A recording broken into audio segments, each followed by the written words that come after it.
It's May 10, 2022, the day after elections. This is Rappler's special coverage of the 2022 national elections. We decide, atin ang Pilipinas.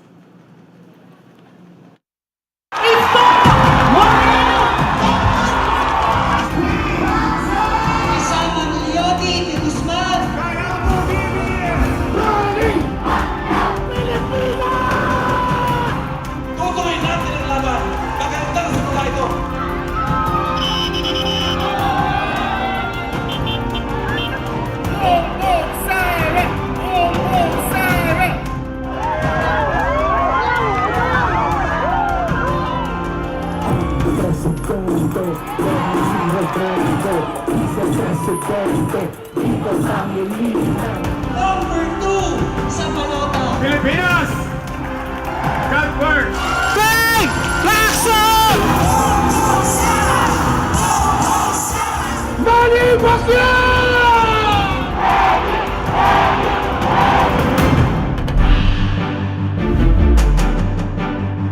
Good morning, I'm Beko Pin. Joining us today is economist JC Punongbayan and Rappler CEO and Nobel Peace Prize laureate winner Maria Ressa. Joining us later is UP Broadcast Communication Assistant Professor Ivy Claudio and Pulse Asia pollster Ronald Holmes.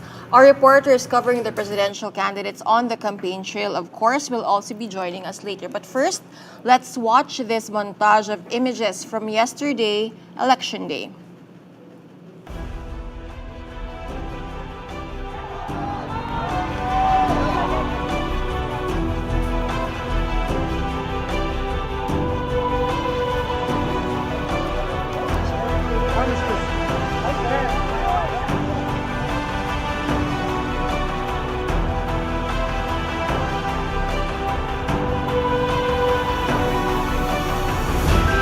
Mga kababayan, siyagayin natin. Total, isang beses lang to sa 6 na taon.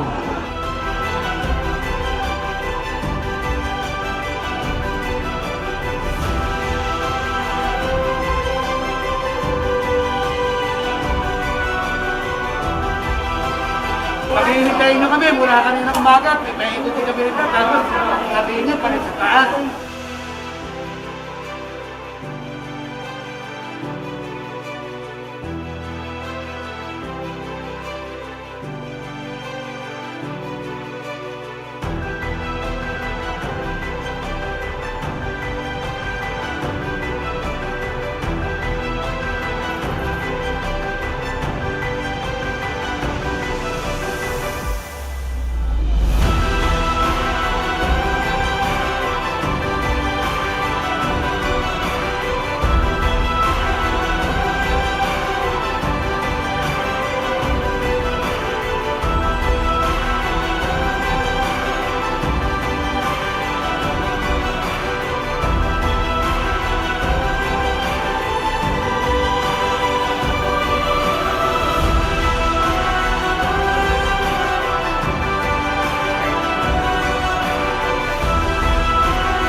Joining us live from Camarines Sur is Mara Cepeda, the Rappler reporter who has followed Leni Robredo both as vice president and as a presidential candidate. Mara? At past 2 a.m. today, May 10 presidential candidate and Vice President Leni Robredo delivered an address to her supporters, primarily thanking them for all their efforts during the past 90-day grueling campaign period, a recognition of their efforts, a message to tell them that the fight for democracy doesn't end with the 2022 elections. But I think one of the key messages of that message from Robredo is to respect the results of the elections, no matter how difficult it may be for her supporters. One key line that I need to highlight in that speech of the Vice President is this, and let me read it verbatim for you. Palinaw na ng palinaw ang tinig ng taong bayan sa ngalan ng Pilipinas na alam kong mahal na mahal rin ninyo. Kailangan nating pakinggan ang tinig na ito dahil sa huli, iisa lang ang bayang pinagsasaluhan natin. Robredo also said that, again, let me read it out loud. Alam kong mahal natin ang bansa pero hindi pwedeng maging ugat pa ng pagkakawatak-watak ang pagmamahal na ito. And so this is a call from Robredo for her supporters to respect the election. She understands that the Marcos camp already declared victory for themselves. Even if there were still Filipinos casting their vote in certain polling precincts. And this is precisely why the reason why Robredo's message was drafted this way. She doesn't want to disregard those people who are still, spending hours just to be able to cast their vote. It's a recognition of their push to exercise their constitutional right. And of course, it is also a recognition and a celebration of the efforts of her supporters. Many of her kakampings liked what VP Leni Robredo said when she mentioned that hindi sila nabigo. And that hindi pa tapos ang laban at hindi sila sayang.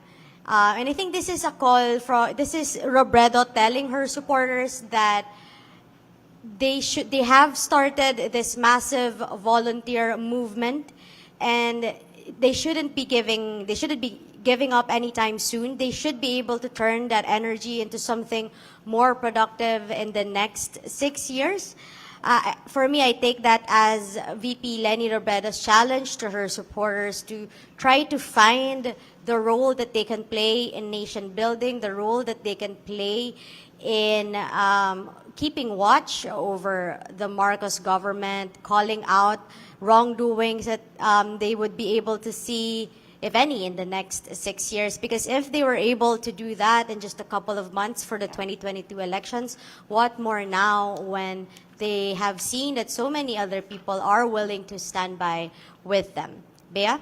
Mara, it was a rather intimate na address for the Vice President in her home in Naga City. Can you take us behind the scenes? I know that we live streamed her address past midnight, but may mga moments ba na baka hindi na-capture ng camera or baka hindi masyadong napansin kasi nga everyone was fixated siguro on what the Vice President was saying?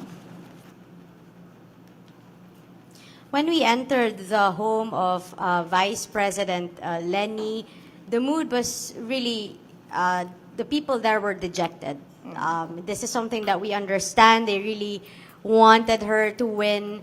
We see key people from the campaign there, including her Chief of Staff, Boyet D., her spokesperson, Barry Gutierrez, of course, her children, Aika, Trisha, and Jillian were there, and several other close friends and relatives and certain close allies. We also saw Naga City Mayor Nelson Legacion, who actually won his re-election bid.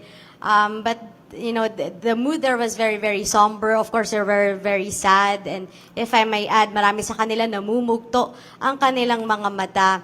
In the past 90 days, Robredo would always say that she would draw her strength from her supporters and from her campaign team. But that night, I could tell that this time, they were the ones trying to draw their strength from Robredo. Out of all, the people in that compound, Robredo was calm and composed, and she even invited members of the media to eat. Because before we were asked to come inside her house, we know that she had several relatives, several members of her campaign, and even some members of the Office of the Vice President staff to flew in from Manila or from their respective localities, and they just wanted to spend a day with Vice President Robredo. And so my impression is that she has long accepted that this is really going to be a very difficult fight against the vaunted money and machinery of the Marcoses, and that vast disinformation network that they built and fortified over the years and used to not to not only attack her, but to sanitize the image of the Marcoses and to erase Filipinos' memories of the atrocities of martial law. And if you add that with the culture of the Filipino people as a forgiving and forgetful nation, you are really going to be up against really a formidable enemy. And as the results have shown, 30 million people decided that 36 years after they ousted the dictator Ferdinand Marcos Sr., they want another Marcos for president. Thanks, Mara. I think JC has a question. Yes, Mara. So the latest numbers show that Vice President Robredo got about 14.6 million votes, which is a little more than what she got back in 2016 in the vice presidential race. So this speaks to a very solid base of Robredo supporters. But how do they plan to move forward this solid base? How are they taking this result? For now, the clear plan, Robredo told us earlier this morning, is that she will hold at least 2 pasasalamat events with her supporters. One will be here in Naga City, either later this afternoon or tomorrow, and one somewhere in Manila on Friday. We know that she will be traveling back to Manila on Thursday because she will eventually fly with her youngest daughter, Jillian, to the United States because her youngest daughter will be graduating from New York University. So in a way, VP Lenny will be able to have some sort of a vacation after the tough elections. But she really wants to make sure to express her gratitude to her supporters. We also know from the Solid Lenny Bicol, one of the first volunteer groups to mobilize for Robredo here in Bicol, that she will be attending a pasasalamat mass at the Naga Metropolitan Cathedral to be celebrated by Archbishop Terona. This will be at 5:30 p.m. today. We are confirming with her campaign team, with her spokesperson, Barry Gutierrez, if this will already be the pasasalamat event here in Naga City. Now, if that's the case, then perhaps there will be no more public events for Lenny Robredo by Wednesday. She'll just be spending it with her family. Barry Gutierrez also tweeted that asking for patience from her supporters as they try to figure out what to do moving forward. We know that the campaign and the Isang Bayan coalition, have set up mechanisms for people to report cases of electoral fraud, but if they are going to take any certain legal actions after consolidating all these reports, we don't know yet. But for now, Robredo is set to just thank her supporters, to spend it with the people closest to her. And last night she also said, and she has already mentioned it in past interviews, that if she loses, it's going to be just easy for her to go back to what she has been doing best before she entered politics, which is development work. So perhaps we might see Robredo joining a non-governmental organization or joining some movement. But we will see in the coming weeks what role VP Lenny will be playing. But for sure, as of now, I think she just wants to take a break. Yeah. I think there were some suggestions on Twitter nga to turn Angat Buhay into an NGO of sorts, but siguro mga ilang araw muna magpapahinga muna both si Vice President Lenny Robredo and her campaign. Thank you again, Mara, who is reporting live from Camarines Sur. You can watch Vice President Lenny Robredo's speech from early this morning in full on Rappler's YouTube page. Now let's go through the latest unofficial and partial results based on data from the COMELEC Transparency Server. As of May 10, 11:26 a.m., Bongbong Marcos Jr. is still leading, of course, the presidential race with over 30.7 million votes. That represents 58.75% of those 97.07 precincts that have reported to the COMELEC Transparency Server. Lenny Robredo, the incumbent vice president, trailing behind at a distant second with 14.6 million votes, representing over 28% of the precincts that have reported so far. Senator Manny Pacquiao at third, Manila Mayor Isko Moreno Domagoso at fourth, Senator Ping Lacson at fifth, Faisal Mangondato at 6th, Ernie Abella at 7th, Lodi de Guzman at 8th, Norberto Gonzalez at 9th, and finally Jose Montemayor at 10th place for the vice presidential race. Again, 97.07% of precincts reporting to the COMELEC transparency server as of 11:26 a.m. today, May 10.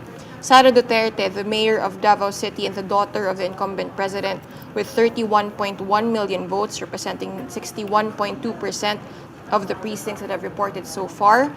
Senator Kiko Pangilinan, the running mate of Leni Robredo, trailing at second with 9.1 million votes, representing 17.95% of precincts that have transmitted so far. At third is Senator Tito Soto, Willie Ong is at fourth, Lito Atienza at fifth, Manny Lopez sixth, Walden Bello seventh in the vice presidential race, followed by Carlos Serapio, and finally Rizalito David. You can visit ph.rappler.com. Again, that's ph.rappler.com to see the results from the COMELEC transparency server based again on real-time data as of the latest transmissions.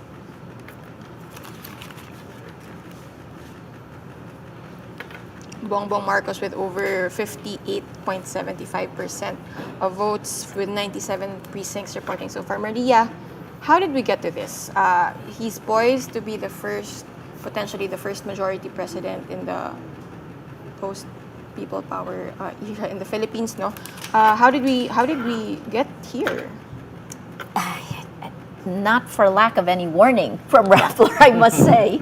It's I think there's this great Milan Kundera quote. The struggle of man against power is the struggle of memory against forgetting. Yeah. And, because we had a woman president in 1986, the whole idea there was, let's unite. Again, we see these themes. Let's unite, and they came back in 1991. The family came through. I went in when I was in 1987 when I was with CNN and waited 14 days in Hawaii to interview Imelda Marcos, and it was fascinating at that time period, right? Because you could see they really believed it was unjust, despite the wealth, despite the evidence. And, it was actually, the lies were coming out at that point in time about the war medals, everything that was. So, 1991, they come back. Slowly, the family members gain, they re-trigger all of the political ties that they've had slowly over time. I mean, Ilocos benefited for more than 21 years during that time period. So the base was always there. But the key thing that really is the spark that made this possible is technology. Yeah. And this is where, it is actually digital colonialism, because technology, social media, something we have pointed out repeatedly, allowed the lies to become facts.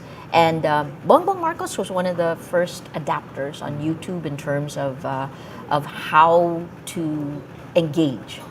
That kind of very innocuous statement, engage, right? So he engaged, and I don't know if you guys remember the Star Wars, Jedi. He's a Jedi, right? The lightsaber early on. And then what we saw was, a very concerted internet campaign that moved from YouTube, distribution on Facebook, that even though there are only 39 million now Filipino users on TikTok, he was one of the first there. And you ask Filipinos today, why are they voting? Because he's cool, he's so approachable. It plays to our emotions. And that helped break down the past. I called it democracy's death by 1,000 cuts. It is how journalists, the credibility of news organizations have been torn down, cut by cut by cut. So here we are, 36 years later. Not surprising now, right? We saw the disinformation, we flagged it. Please go on Rappler. Our social media team will push out all of the data that shows you how reality was changed in front of our eyes in a really nice way, with the help of the tech platforms.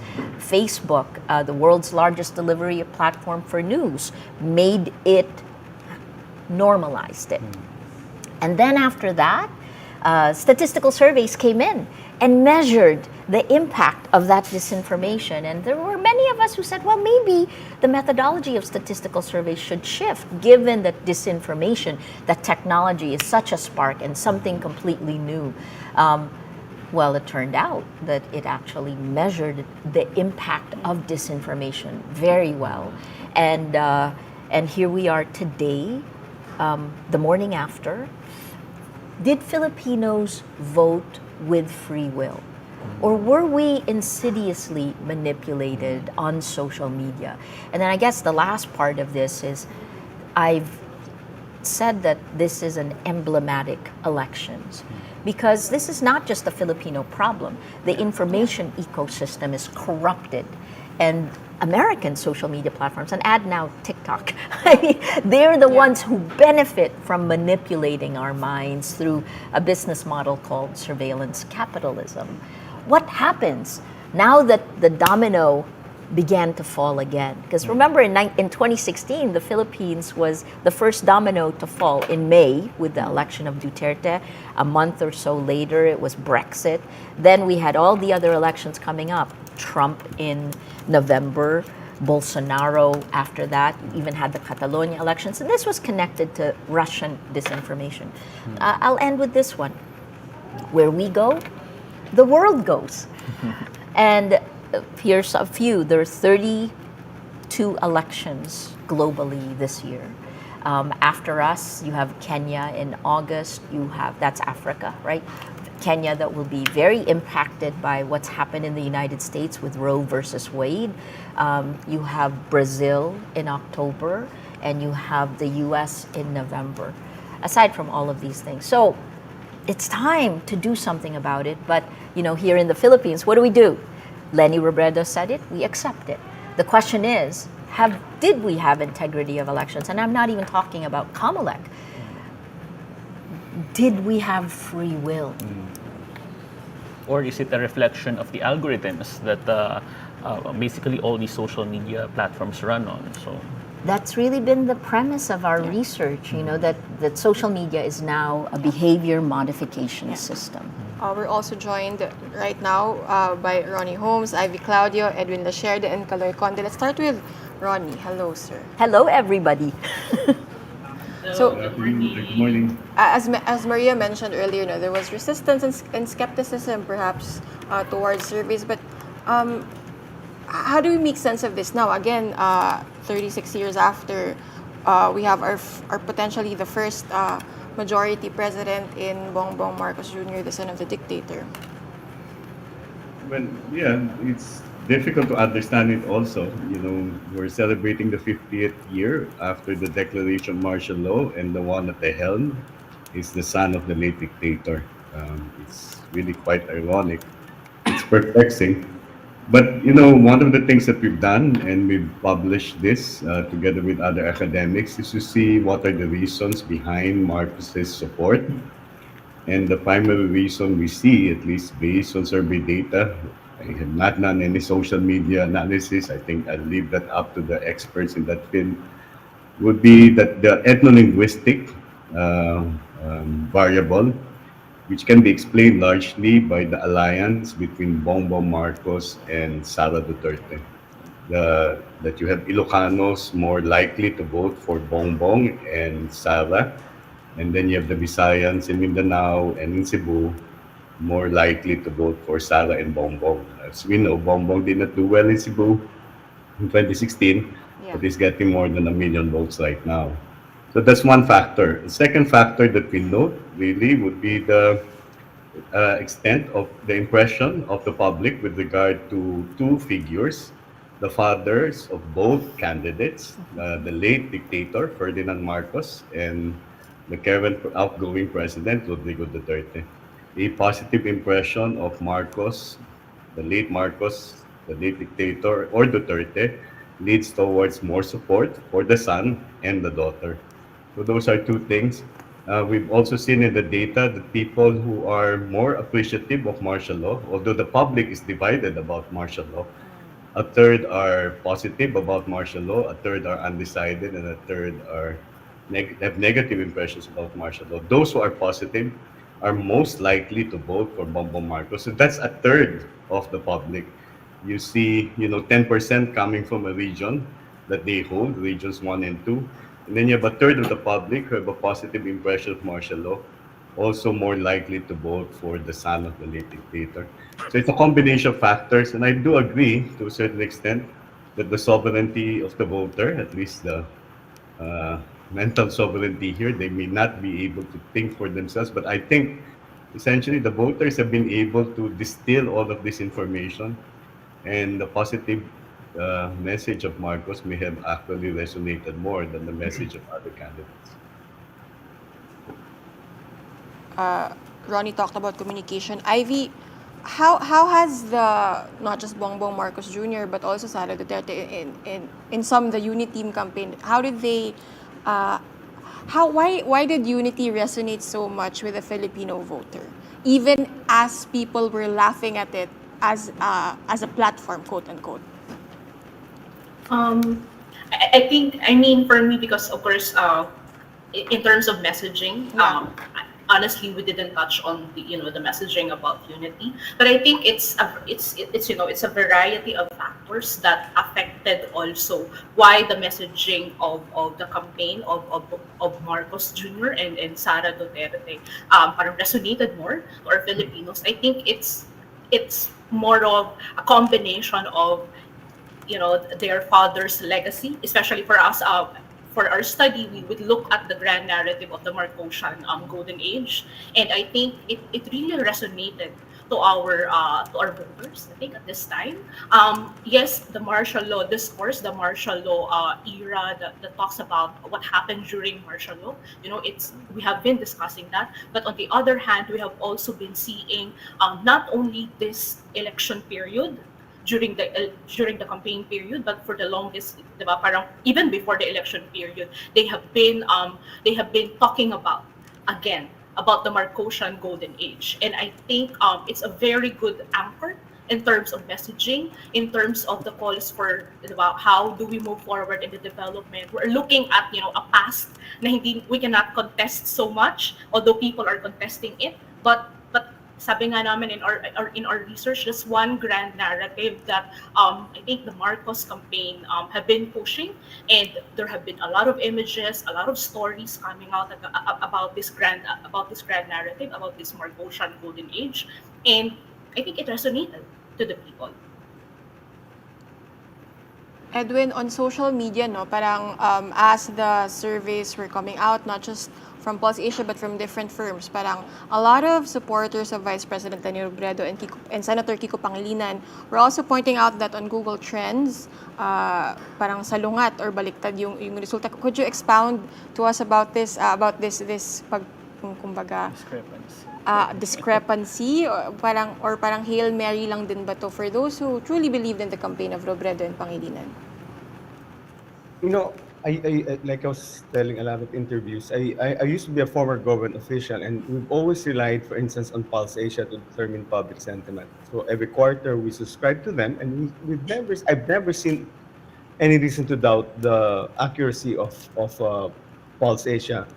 And so when all these things were coming along, and the numbers of Lenny weren't reflecting well on the surveys, particularly Pulse Asia, because Pulse Asia is the only one that publicized its findings, they started shooting the messenger because there was an alternative. Google Trends was the alternative. And I was looking at Google Trends. The very FAQ of Google Trends claimed that it's not a podcast. Number one. Number two, when you do Google Trends, you search the name. It's basically sentiment agnostic, but what they do is, because Google Trends is aggregates all the data, aggregates all the searches. It's anonymized. You don't know where it's coming from. You've got a lot of searches being done, and maybe you could pinpoint the province, the region. I asked one of my people to look for it on the street level. They couldn't do it. So there's really no way for us to see who's doing the searches. But we only have this big data, and a number of companies try to use the data and come up with their own AI, came up with their own algorithm to determine or where are Bongbong and Len in that thing. But basically, it's sentiment agnostic. Eh. Unlike surveys ask a very direct question: Sinong iboboto mo? Here on Google Trends or in social media, it does not specifically ask that question, but rather they look at engagement, they look at the searches, and come up with an algorithm that may suggest, oops, Len is leading, Bongbong is behind, or vice versa. So there is no one-to-one correspondence there. And for once, on one hand, survey directly asked the question, who are you voting for? And in all my years of presidential campaigns, we have always relied on Pulse Asia, SWS, and Lilo. And they've never been wrong. Towards, ang labanan lang talaga yun is towards the end eh. In the end, di ba? April survey or the May survey, for instance, you still see some changes. But and I was, we were I was pretty grim about it because the numbers of my candidato weren't high. But I could not personally on myself reconcile na Google Trends is doing very well, so we should rely on this. I've never had any experience of saying I can trust that. I've seen the other countries, the Google Trends and the surveys, they align. For instance, in the latest one, Macron and the surveys and Google Trends pointed to a Macron victory. And I was looking at the Twitter feed here, they were just proclaiming, predicting, or Google Trends predicted a Macron victory. They don't mention the fact that the surveys also pointed to a Macron victory. In this one and only country of ours, you see a huge variance between Google Trends and surveys. So I was telling everyone, let's forget about the surveys. Let's forget about the Google Trends. Let's just wait for the only survey that matters, which is the election day. And unfortunately, I was telling Ronnie last night, you were proven right, but sad for the country. And it's true. I mean, my candidate lost. But the reality of it all is there was no reason to doubt. For me, at the very least, there were so many questions on the weighting and the classification, but I've not seen. I mean, opposition has been quite accurate for the longest time, and the joke going around was, pag nanalo si Lenny, wala nang trabaho si Ronnie Holmes. But that's why sabi ko hintayin natin ang May 9 kung sino tatama. And that's why medyo frustrated ako kasi kumbaga, we pin our hopes on the Google Trends because the surveys weren't doing anything. Rather than doing the fact that mababa ang survey natin, let's look at the survey, especially surveys are really meant for the campaigns. You really sift through the survey and analyze what are we doing right, what are we doing wrong, where should we focus our attention. Instead of doing that, we're relying on Google Trends, which is a huge big data, which does not tell you anything, but searches are huge. Yeah. And some people just equate engagement to preference, which is a huge jump. And maybe in some countries, I don't know what rules they came up with, but that's where we are. It is what it is right now, that the surveys were proven right. Yeah. Unfortunate for the country. Edwin, speaking of what went right, what went wrong, you were part of the bigger campaign, no, that basically worked towards a stunning upset for Leni Robredo in 2016 for the vice presidential race. How would you assess naman the 2022 presidential campaign of Vice President Leni Robredo? What went right? What went wrong? Obviously, we saw a huge spark, no, in volunteerism sa mga kakampings, the so-called kakampings, or basta yung mga supporters ni Leni Robredo. I know it's only been less than, wala pang 24 hours since polls closed, but so far, what went right for the campaign and saan nagkulang or saan naubusan ng oras? Yung sa akin, very early part of the ano lang pala to. But I think it's all a question of logistics. And not to, this is not sa akin, it's really the decision of VP Lenny to declare late.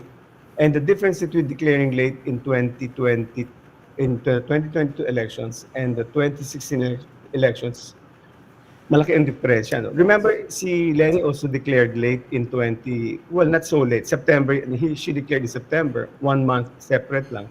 The difference there was in 2015, we were the administration party. Yeah. We had all the resources, we had the machinery, political machinery. So, and remember, she was just a vice presidential candidate, so she was riding on the coattails of Mar and the Liberal Party and the administration. Here in 2021, when she made the decision, when it was already in October, people were really asking her, friends, allies were asking her, Ma'am, tatakbo ba kayo? And in fact, I spoke to her in July. In all honesty, Lenny did not want to run. Sabi niya, Sek, ayaw kong tumakbo. But there's this call and she needed to see ano ba talaga to and all that. So, and really, it was really the volunteers, those people who wanted her to run. Like in my case, I told her, Ma'am, you are the only one who will carry the legacy of good governance. And I felt that she had a strong leadership, which was not being emphasized in all the promotion materials. No? You saw her response to pandemic. It was all equated to being nanay, very empathetic. But sabi ko, leader yan eh. We should be projecting her as a leader because she is. And in the time of crisis, especially during the COVID pandemic, there's a crisis in the country. There's a crisis in leadership. It appeared a vacuum of leadership. So that was the best time to promote her. And by the way, the leadership equity in June of last year, Lenny was there was no perception of ano bang nagawa niya. Compared to Isko, whose leadership equity was talagang taas because he had Manila to prove that he can do it. In the case of Sara and Marcos, their leadership equity was reflected glory from their fathers. Yeah. Other than that, it was only, and Lenny was really talagang mapukulang. Nobody knew what she had done despite the fact that she was vice president. So that's one major factor. It's all about logistics, starting late and without the machinery, without the political backing. It was quite difficult. Yeah. Buti na lang, there were the volunteers who stepped up. And what went right was the volunteers. This is the first time the passion of the volunteers was phenomenal. What they filled, nature abhors a vacuum. It filled the vacuum of machinery, and the surge was there. Unfortunately, the surge happened sometime in February, where you saw passion really brimming up, and people were just spending, collaterals were being done. Yeah. The thing that was also, I think, quite late in the game was the messaging. If I recall, Gobyerno Tapat came out sometime in January. So the good side of volunteerism was people were so gung-ho about promoting Lenny. The downside of it, however, was there were so many messages coming from the volunteers. So it was by January where they finally decided on Gobyerno Tapat, Angat Buhay Lahat, and another tagline which is Kulay Rosas ang Bukas. So you have those things coming in late, and unfortunately the question at the end of the campaign, coming around March or April, the question was, do we have time? And unfortunately, kung hindi Mayo ang eleksyon, mayaangat pa yung numbers. But unfortunately, we were running against time. Our time was our enemy in this campaign. So I think we came in short. We came up short in the campaign. So that's superficially, those are in my thinking what went wrong. But what went right is something that can move forward beyond elections: the passion, Yeah. the civic mindedness, the awareness of revisionism, the awareness against disinformation, what we can do about it. Yeah. Definitely, that's something I think even Vice President Leni Robredo emphasized during her message last night. JC, you have a question for Carlos Conde? Yes, Carlos. Apart from the disinformation ecosystem, some people are also looking at the way we teach history, especially at the basic education level. For example, we know that the Philippine history has been removed from junior high school in the wake of K to 12, And there's actually a movement right now to bring back the teaching of Philippine history at that level in order to reinforce ideas and notions and concepts about democracy and what had happened in the past. So, to what extent can we blame the poor education system, and especially the poor way we teach history? To what extent can we blame that? As a factor behind the Marcos landslide. Yeah, it's a good question. It's a terrific question. I think to answer that, I want to go back to what Maria said earlier about how technology has enabled all of this, has made all of this possible. But technology, can only go so far. What happened in the Philippines is that technology arrived at a time when a people are so bereft of any historical sense. They weren't intellectually and even politically fortified against the barrage of misinformation that was happening. And we trace this back to our poor teaching of history. Keep in mind, it's not so much. It's not just that history is not being taught anymore or being downgraded. It's also that there has been, even prior to all of this, there has been a seemingly conscious attempt to try to downplay the Marcos dictatorship period in our history books. I mean, even my own children are not being taught the proper version of history in their schools. There's no active or any significant effort by the Department of Education and by educators to try to, teach kids, young kids, about what happened before. It's not necessarily just to prepare for something like this, but it's also a general appreciation of what happened in the past. It's just so absent, and so that's why all of these are very, very easily done. All of this disinformation are very, very easily done because, as I said, Filipinos, the public, are not intellectually, they don't have the intellectual and political fortitude to withstand all of the deluge of disinformation. So that's why we're seeing all of this. And after People Power in 1986, after we ousted Ferdinand Marcos, the dictator, in 1986, we were so soaked up, we were so basking in the euphoria of that period that we forgot a lot of things about what happened before. The idea of moving forward took hold, and little did we we put little attention to truth telling, to truth seeking, to truth. We didn't even have a truth commission about what happened in the Marcos period. It's only recently that we have the Marcos martial law, we have a museum, and then we have Bantayog ng Mayabayani. But even then, there is no, I would say, consistent effort to try to educate the public about our past, about what happened during the Marcos martial law period. So that is one problem. And our education system right now is so, I think, inadequate in handling the humanities, in handling social science issues, social issues, so that, again, when disinformation came, when social media came, we were the perfect, I would say, the most vulnerable victims of disinformation. Kaloy, you talk about human rights violations of the past, but we also have current human rights violations that to think of na, unfortunately, as we mentioned in previous yesterday's show, no, parang hindi masyado natutukan ng 2022 national campaign yung drug war ni Rodrigo Duterte. Given itong data that Ronnie mentioned na although martial law remains divisive, parang tumataas yung positive impressions or nagkakaroon na ng false nostalgia or imagined nostalgia of those years. What does this mean naman for the fight for human rights in the Philippines, or the state of human rights in the Philippines? I mean, the instinct here is to describe what the outcome of this election as a step back for human rights. But really, I wouldn't want to go that far in terms of assessing this, because I think while the past 6 years of Duterte has created a human rights catastrophe that kept all of us busy, not just civil society, human rights defenders, of the media, but also I think it showed that the commitment of human rights defenders, the commitment of civil society and the media to expose and to to tackle human rights issues is there. Now, why was human rights not a significant issue during the campaign?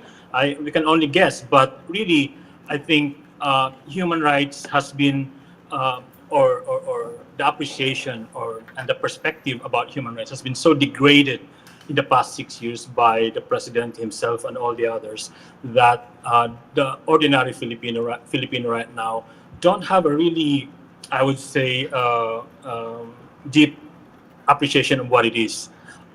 Remember, in 2015 and 2016, during the campaign and even after the election, the Duterte government made a consistent effort to depict human rights as the problem, Yeah. and that has taken hold. That is the reason why the drug war is so extremely popular. It remains extremely popular. That I would attribute Sara Duterte's very strong performance to that, to the popularity, obviously, of the father, but also of all the politics and all the ideologies that he had spread since 2016, and we suspect that Sara Duterte will promote as well. So it's again, human rights is a very contentious, is a very divisive issue to many people. It's to the ordinary Filipinos. Sometimes when you talk to them about human rights, makakain ba yan? Anong pinagsasabi niyong human rights? But this also points to an opportunity for the human rights movement to really now look deep inside themselves and assess what they have been doing about human rights in this country. Because it's always been my thesis that since 1986 up to 2016, the human rights movement in the Philippines has been so, not, I wouldn't say dysfunctional, but they lack the vision, I think, to be more inclusive. Because keep in mind, before 2016, ang human rights lang about human rights ng mga aktivista, human rights ng mga alleged NPA.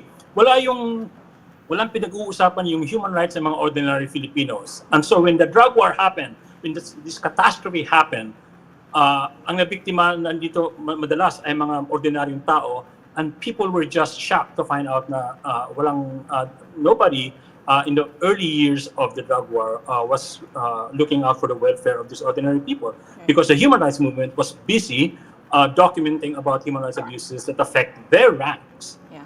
And so, but I think that needs to change. Yeah. Also, to add to that, in case people have forgotten, President Rodrigo Duterte did allow a hero's burial for Ferdinand Marcos, the father of the current frontrunner in the presidential race. And also, Sara Duterte, who is running for vice president, poised to win the vice presidential race, actually, has vaguely promised to continue or to intensify law enforcement efforts. Pero hindi clear. Tinanong natin yan sa kanya kung ibig niya bang sabihin, ipapatuloy yung drug war. Medyo malabo yung sagot niya. I think Ronnie has something to say also about how we've been teaching history in the Philippines. No, just 2 points. Because if you look at the curriculum for basic education and even higher education, I think for the most part, from grades 1 to 10, you do have something that has to do with civic education and history more specifically. But there are two things that may have to be looked into. One is the approach that we use in terms of teaching, which is constructivist. That means we begin from what the experiences, what the knowledge of the students are, and we refine it. And the second one is the integration of key concepts or values in the discipline. I remember some time back, this was under the time of Cory Aquino, when the Jokno Foundation basically used the book of Pepe Jokno, Human Rights Makes Man Human, and tried to integrate some of the concepts there in subjects that did not only pertain to history or the social sciences, but also subjects such as physical education or the sciences. That's the integration that we need to do.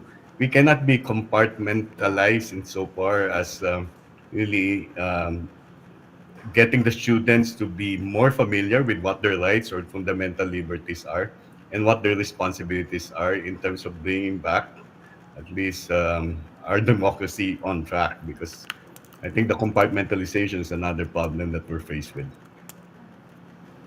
Ivy? I think also in terms of education, we also have to really talk about how are we gonna teach this to our students. Like for example, because we've seen in this campaign that it's very important to make the message, to make facts resonate to young people, and you cannot do this in traditional forms anymore.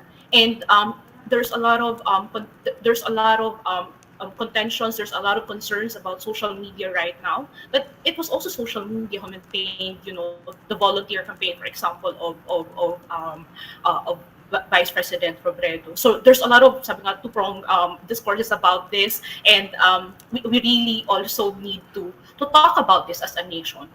And aside from that, also I think in terms also of the human rights question, um, I also agree with the point that the human rights movement in the country has been, I think, not that much inclusive.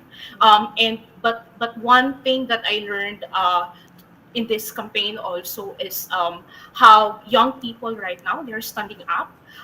They started to stand up for themselves and also for the rights that they believe in. So I think that's also one positive take about what's happening right now. But again, it's it for me to be honest, it's also scary, especially for us young people right now, because it's very it's the environment, um, the environment that the kids have during Duterte, for example, and now it's very unsure. There's a lot there's a lot of tawag dito, ang daming, di ba, ang daming kailangang ayusin, and I think our students, especially for example this morning, they're really afraid. But sabi nga ni Maria Ressa, courage on, and I think it's also very positive for me in one sense. So, We have Lian Buon joining us from Lawag, Ilocos Norte. Lian? Hi Bea, magandang umaga. We're here in front of the Ilocos Norte Capitol where hinihintay natin dapat yung proclamation ng local elections dito at Team Marcos domination, pero meron pa silang hinihintay na presinto, so it's been pushed to 1 p.m. but Team Marcos has already presumptively won the local elections, including the City Hall of Lawag, kung saan nanalo yung kanilang pinsan, an estranged cousin, si incumbent Mayor Michael Marcos Kiyon. So yung usapan namin kanina, people were saying Team Marcos dominated, and it extended to the cousin who is a Marcos, who was not a Team Marcos candidate. Pero dito siguro sa Ilocos, basta Marcos ang apelyido mo, you will win the elections. Let's zoom out lang from the local race, no? What's the mood in Lawag right now? Bongbong Marcos Jr. is leading based on the partial and official results with over 96% transmission as a more than 30 million votes na si Bongbong Marcos. Are people celebrating? Is it also muted? Or parang delayed, kumbaga, yung celebration dyan? Bea, strangely, it's very muted. Actually, we were expecting last night pa for the celebrations to start, or even just a sign or a trace of an acknowledgement of the win by the Ilocos Norte Capitol, siguro a show of lights or anything. Pero wala, it's very muted hanggang ngayon. It's quiet here at the city center of Lawag, the capital of Ilocos Norte. Bongbong Marcos was their governor for 3 terms. Their congressman for 3 terms also. Of course, the favorite son of their favorite forefather, the late dictator Ferdinand Marcos Sr. Pero wala pa. No sign of a public celebration. The most that we have seen is a video of Sandro Marcos, the eldest, mula sa kanilang siguro bahay or campaign headquarters from last night, celebrating his win as a neophyte, pulling off an upset win against Congresswoman Ria Fariñas, wherein Sandro said while crying that this is probably the greatest moment of my life. Siyempre, nanalo na rin yung tatay niya, nanalo siya, nanalo ang kanyang pinsan, nanalo ang kanyang tita, nanalo ang kanyang tito. Yeah. Just for context, for those who haven't been following closely kung sino ba tong Team Marcos na to, Lian just enumerated the family members who are poised to win the posts in the 2022 race. JC, had a question? So Lian, basically napanalunan ng lahat ng Marcos, different members of the Marcos family yung local races that they were in. Yes, so just to enumerate them all, Governor Matthew Marcos Manotoc is poised to be re-elected as Governor of Ilocos Norte, beating the political powerhouse Congressman Rudy Fariñas, the only non-Marcos to be Governor of Ilocos Norte for the last 50 years. Vice Governor Cecilia Marcos Araneta is also poised to be re-elected, pero dati pa naman ay nakikita ng no contest yon. Sandro Marcos has pulled off an upset win over Congresswoman Ria Fariñas for the 1st District of Ilocos Norte. The Bongbong's cousin Angelo Marcos Barba is also poised to be re-elected as Congressman of the 2nd District. Ito yung interesting to note, Dalawag City mayoral post was won by the re-electionist Michael Marcos Kion. Kion has been estranged from the family. Kahit sa interview namin sa kanya kahapon, sinabi niya he hasn't talked to any of his family in a while. He did this all alone. And he chose to roll along with it all alone. Yung Team Marcos bet, the Vice Mayor Vicentito Lazo is at a distant third. So, ang nangyaring labanan sa Lawag Mayor is Keon versus the former Mayor Sheville Fariñas and the Team Marcos candidate at a distant third. So, that's why I'm saying kanina na yung Team Marcos domination extended to the cousin kahit hindi siya Team Marcos candidate. Yeah. Lian, for those siguro who are unfamiliar with the clans dominating Ilocos Norte, no, you mentioned that Team Marcos obviously dominated or they're poised to dominate the 2022 race. May sense ba early on na this would happen, or parang was there also a possibility, or were people also in the belief na the Fariñas clan would also parang really put up a fight or possibly even win over the Marcos clan? Bea, up until the last minute, there was a sense of split sentiment here in Ilocos Norte.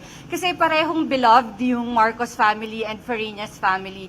Even when you talk to ordinary folks here, they're sure that they're gonna vote for Bongbong as president. Pero hanggang sa polling precincts, hindi nila sure if they're gonna go Team Marcos or Team Fariñas in the local. Nung hapon nga, there were whispers and chatters dito sa Lawag na may parang sabi nila ang rinig daw nila Ria is in a close context with Sandro. Rudy is in a close contest with Matthew. Pero pag patak ng gabi, siguro mga 8 p.m., 1 hour after the polling precincts closed, nandun kami we were in the canvassing board, we were covering the canvassing board of the Lawag City Hall, and when we saw na Matthew was leading Rudy in Lawag, and Sandro was leading Ria in Lawag, parang we kind of knew, people knew that it was already a Team Marcos win. Kasi for Sandro and Matthew to lead in Lawag, a Fariñas bailiwick, that spoke volume at that point in the evening. Thank you, Lian. Lian is in Lawag, Ilocos Norte, giving us updates from the local elections there, as well as the mood there, given Bongbong Marcos Jr.'s lead so far in the unofficial and partial count based on the COMELECTIONS Pansy survey. Thanks, Lian. We also want to thank Maria Ressa and Ivy Claudio for joining us. JC had a question? Yes, Kaloy and Edwin, one of the biggest concerns with the Marcos landslide is that many of our democratic institutions might be eroded or altogether abolished in the coming years. Interestingly, many of these institutions were designed precisely and they are embedded in the 1987 Constitution as guardrails against the horrors of martial law. So, to what extent can we expect that these institutions might be eroded, and what institutions are at risk the most in the coming years? Maybe we could start with Carlos. Yeah. Yeah, sure. We have to keep in mind that the democratic institutions in the Philippines from 2016 have already been began to be eroded by the Duterte administration. Okay, we're talking about, for instance, the judiciary. We're talking about the Department of Justice and the Executive Department, the police, and the military. So these institutions have been misused and exploited by the Duterte administration to enforce its brutal policies, particularly on the drug war. You have seen how the institutions were used against individuals like Senator Lala de Lima, who is still in police detention to this day. You have seen how in the drug war, the courts and even the police processes are being misused uh, to pursue the campaign. So, ngayon pa lang eroded na yung mga democratic institutions natin, and now you have a incoming president in the person of the son of a former dictator who is so used to a broken democratic institution that we can only surmise that once he hits the ground running, at the very least he will not fix these institutions that have been damaged by the Duterte administration. Fixing them will not serve his purpose. At the very least, keeping the status quo about the dysfunction that we're seeing in the democratic institutions will benefit him.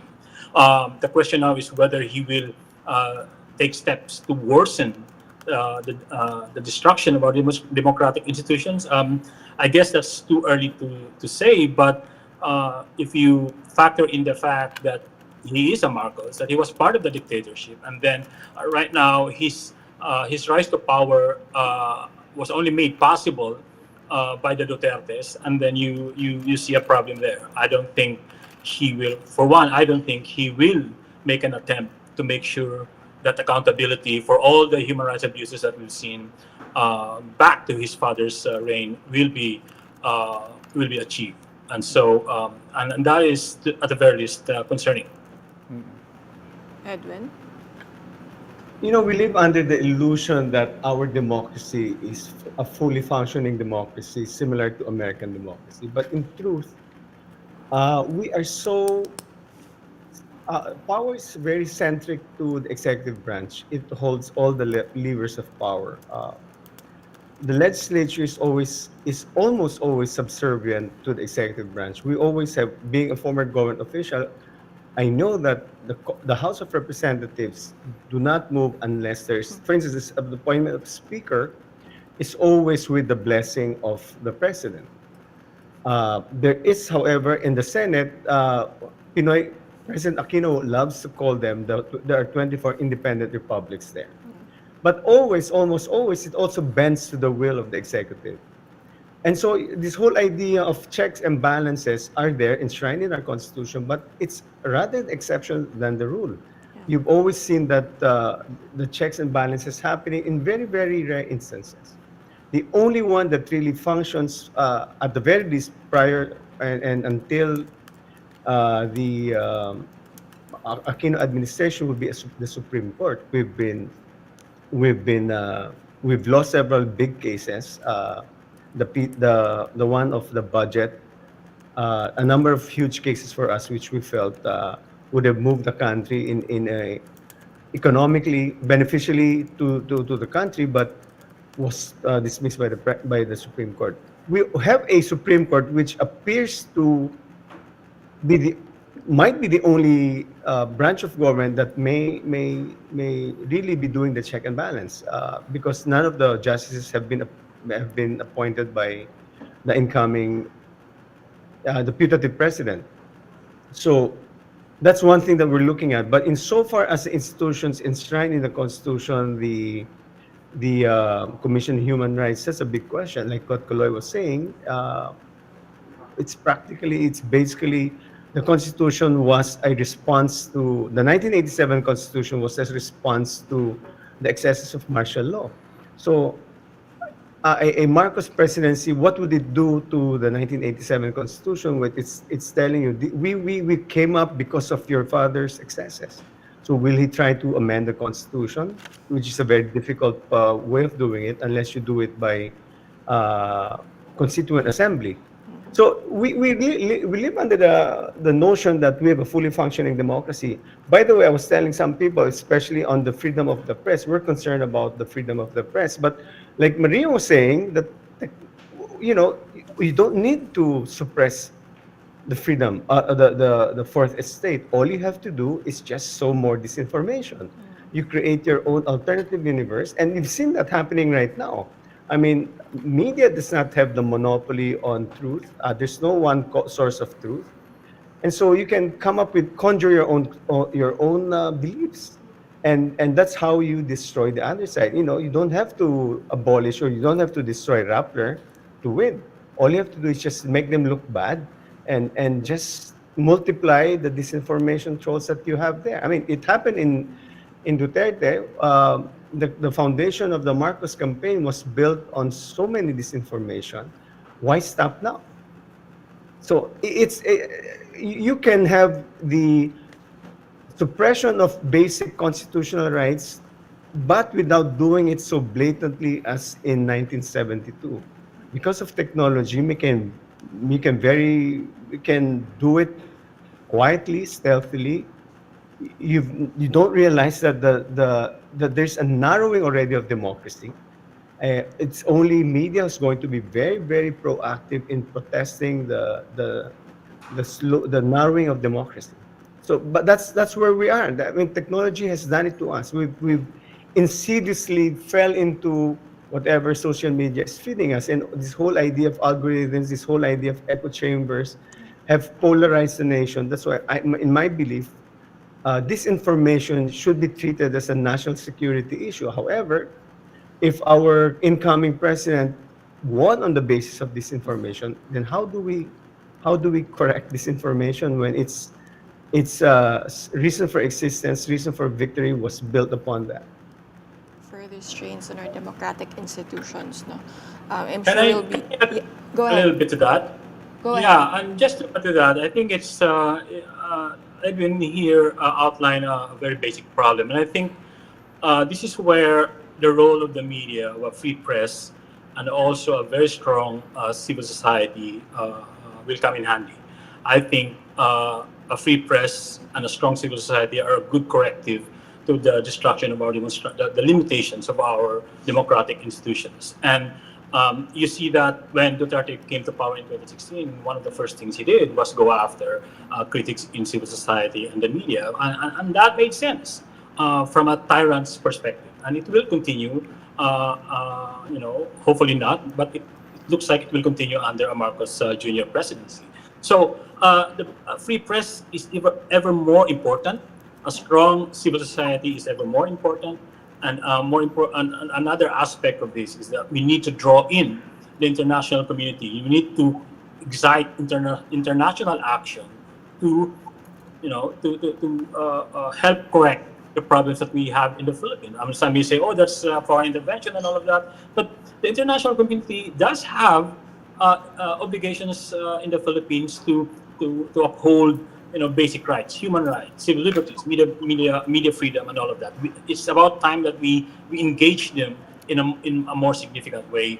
I think that's one of the effective ways for us to confront the continued destruction of our democratic institutions, such as it is. Right.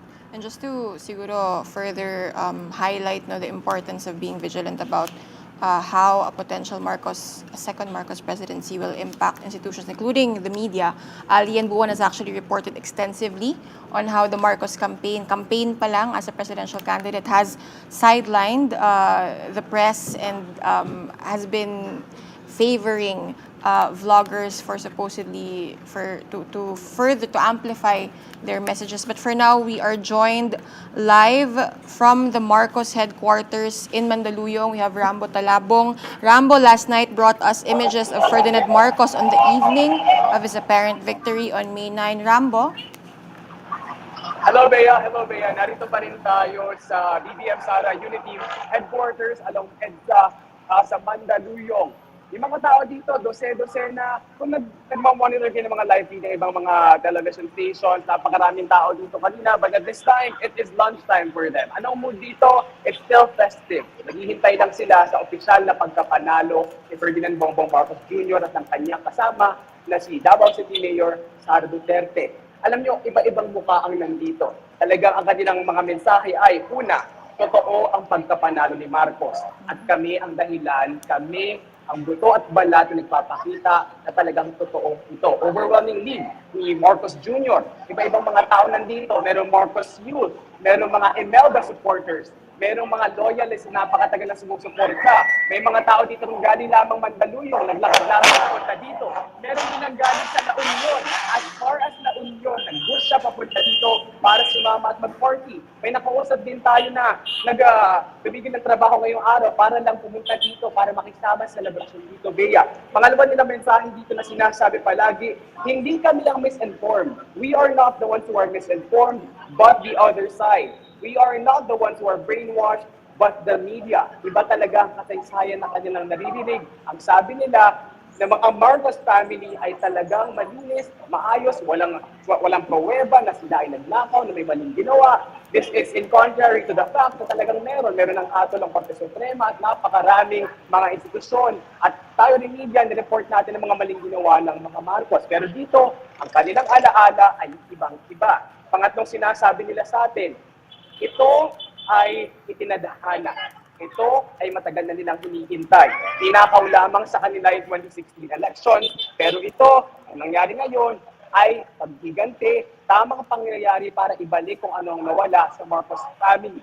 Ito ang kanilang nararamdaman ngayon, pero habang nag-uusap-usap sila hinihintay na lamang talaga yung official count, Bea, at saka yung sa COMELEC para maideklara na si Ferdinand Bongbong Marcos Jr. ang talagang kasunod na Pangulo ng Pilipinas.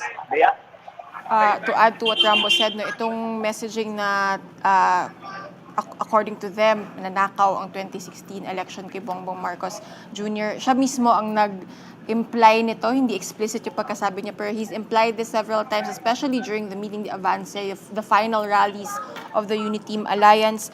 Parang nasa ano nga tayo, no, kung baga, to borrow a Marvel reference, nasa multiverse tayo, ibang mundo ata yung kinagagalawan ng ibang supporters din ni Bongbong Marcos Jr. and even Sara Duterte. But Rambo, last night you were there when Bongbong Marcos Jr. addressed the public for the first time after medyo marami nang na-transmit na results sa transparency server. What was the mood inside the headquarters? What we might have missed some scenes after the live telecast was cut na.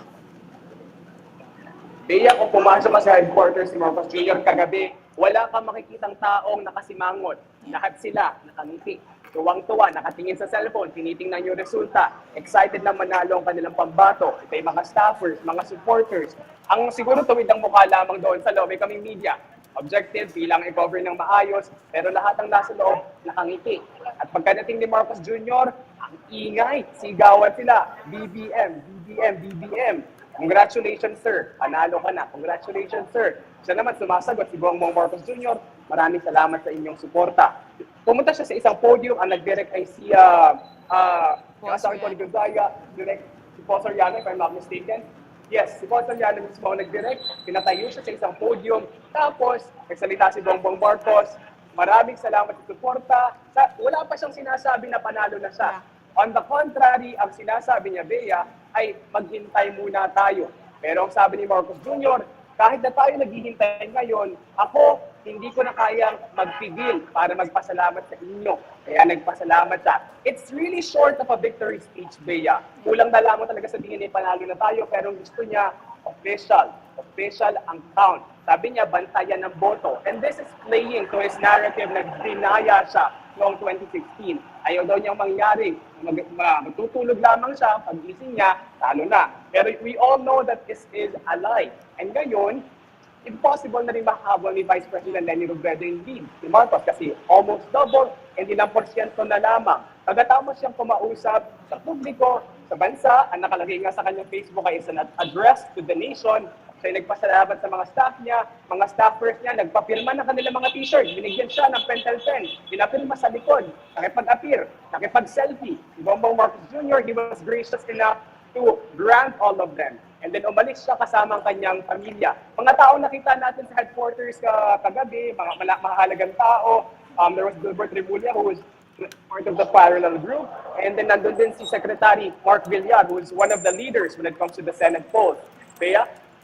Thanks, Rambo. Rambo is at Mandaluyong, just outside the Marcos Duterte headquarters, campaign headquarters.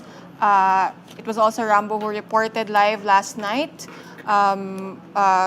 about Marcos Jr.'s first public address, following the transmission of most results sa COMELEC Transparency Server. Edwin?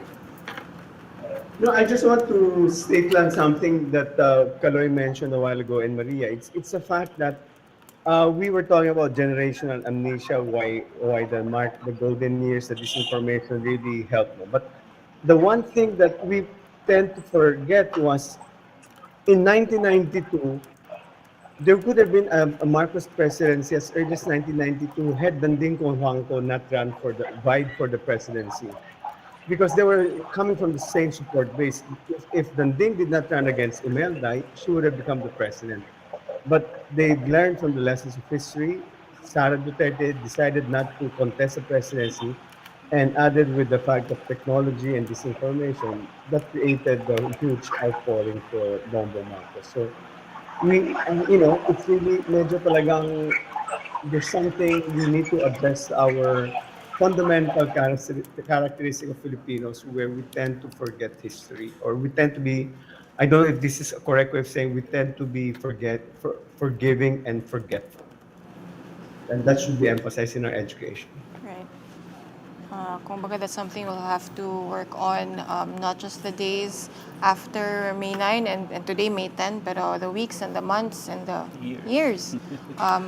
Mahaba-haba yung trabaho natin in the coming years. We'd like to thank our panelists, economists JC Punongbayan and Maria Ressa, Edwin Lasherde and Kaloy Conde. This brings to a close our panel discussion the day after Election Day. I'm Bea Copin. Thank you for watching. We now turn over to Happy Ferraren of the Community Corner.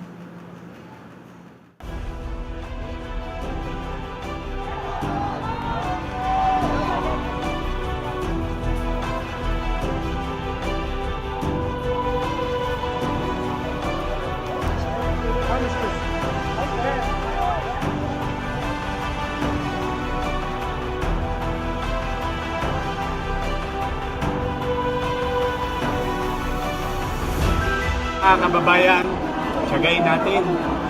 Total, isang beses lang to sa 6 na taon.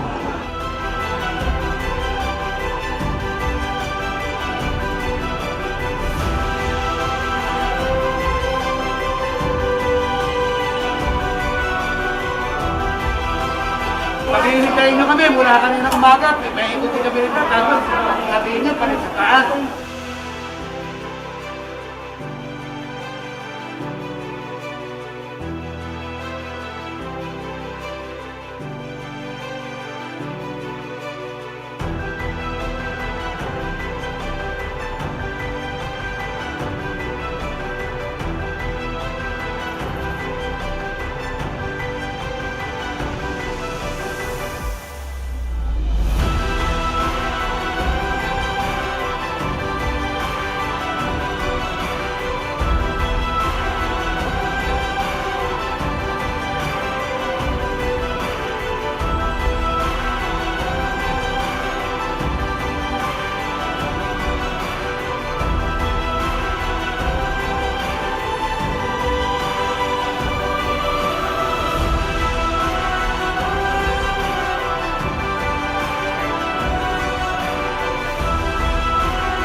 Hello and welcome to the Community Corner. This is part of Rappler's rolling coverage of the 2022 national elections. So it's May 10, day after Filipinos cast their vote. And here in the Community Corner, we talk about the issues that matter most to our community. We will discuss how these issues figured in the conversations about election issues, or if they were totally lost in the conversation because of the impact of disinformation in our online landscape. Today we have with us some of our partners in the Rappler community. We have Professor Gio Giang from the Abacada network of academics that aim to really fight disinformation online. We have Judy Pasimio from LILAC that bring to light issues of women and indigenous peoples, and Greenpeace, of course, advocating climate action. So welcome to the program, to the three of you. How are you all feeling today? Manhid pa. Still processing. Okay, it's okay. Shock pa rin. In shock. Reflective. Uy, Okay. step 2 na yung reflective. Shock pa lang din ako eh. Oo nga eh. Parang stages of grief ba ito? So I think let's start. This is like what you mentioned. It is a shock. Many people are trying to make sense of it all, and here in the Rappler community, we really tried to focus the conversation about elections on the issues that mattered most to us. So I'll start with you, Judy. How are you all feeling, especially now? What does a Marcos Jr. win mean for women, especially women in the indigenous peoples communities?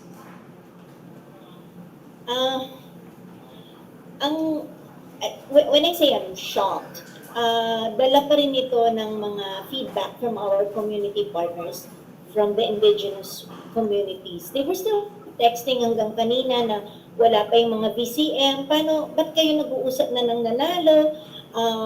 Nag-overnight pa kami dito, etc. And so, the margin or the numbers came too big too soon. And so, ang dami ng bulong-bulungan about legit ba yan? Ganyan. So, may mga pag-aalinlangan pero sa pagtanggap ng mga boto. Pero kung pupunta ka na dun sa tanong mo na what does a Marcos and Duterte government mean for us, but particularly for indigenous peoples, this comes to mind 3,257 extrajudicial killings under the Marcos dictatorship. 35,000 documented tortures, 77 disappeared, 70,000 imprisoned. Sa ilalim ni Duterte, 30,000 ang biktima ng war on drugs. 92 ang naitalang indigenous peoples killed. Sunod-sunod ang mga aktivista na napatay. Kasama sa mga indigenous people na napatay ay si Angel Rivas, 12 years old, na Manobo, na sexually violated at halos di makilala ng ina ang mukha nang ibalik ng militar ang kanyang bangkay. Abogado, 63 ang napatay, 22 journalists. Andyan ang anti-terror law na indigenous peoples ng mga Aita ang unang pinatikim ng dahas na ito. Sunod-sunod ang red tagging hanggang huling sona ni Duterte, where he said that most of the cadres and of the NPAs are indigenous peoples or lumans. Nandyan ang sunod-sunod na pambabastos. Senator Laila de Lima, Sally Uhano, NTF-ELCAC, NCIT na walang ginawa kundi tumulong sa pagre-retag. Ang Executive Order 130 na ginawa ni Duterte para ibukas muli, after 9 years of moratorium, binukas muli ang new mining applications. Ang tuloy-tuloy na land grabbing kahit sa panahon ng pandemya. Ang korupsyon sa panahon ng pandemya. Pagmumura, pagmamaliit, pagpapatawa at harassment sa LGBTQI. Lahat po yan, pag-demonize ng human rights defenders. Mga sunod-sunod na pagbabanta sa human rights defenders at sa mga leaders on the ground. Kahit ulit sa panahon ng pandemya.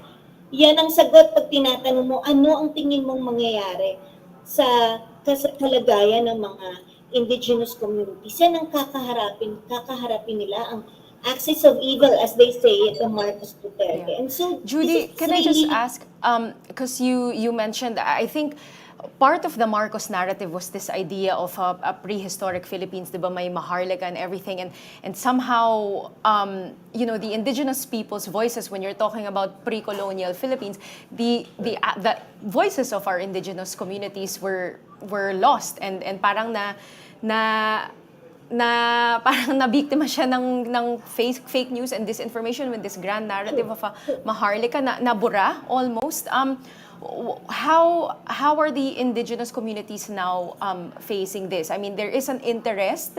The interest is there. People are thinking about pre-colonial Philippines. Pero how do we bring out the voices of our indigenous peoples na naging biktima ng land grabbing, ng red tagging, and other human rights violations?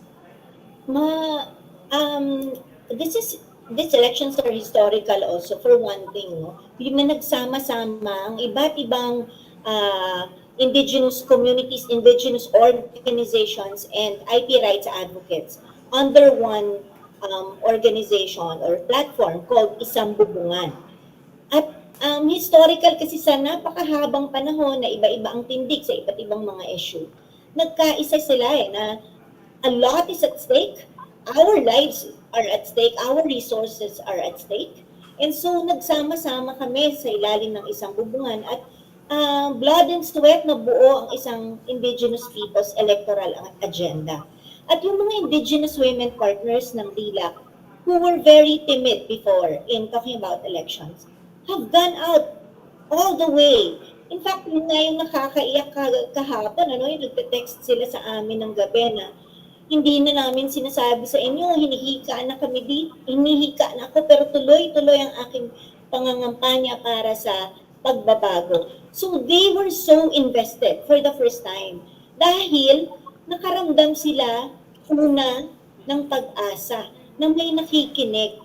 Napakahaba ng historical injustices na naranasan nila. It has been a problem of how the government, how the state has looked at indigenous peoples, hindi lang sa invisible, bukod sa invisible, minsan at yung mga nakikita nila ay isalente pa ng counterinsurgency. Kaya nga yung komisyon ng National Commission on Indigenous Peoples, which is supposed to provide support and protect indigenous people's rights, ay malaking instrumento sa pagre-rectag sa kanila. So for the first time, may tumanggap ng electoral agenda nila at ang pangunahin ay stop the attacks against indigenous peoples at pumasok sa isang kasunduan at ito nga ang Leni Robredo team. So talagang all out invested na sana magkaroon ng umpisa sa pagbabago ng pagtanaw ng Estado sa mga katutubo.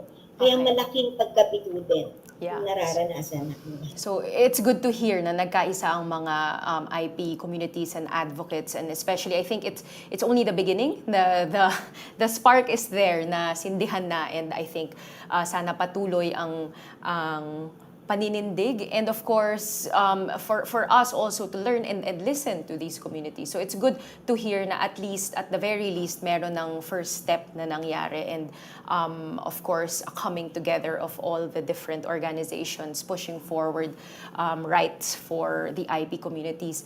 I'll go to you, Professor Gio from the Abacada Network.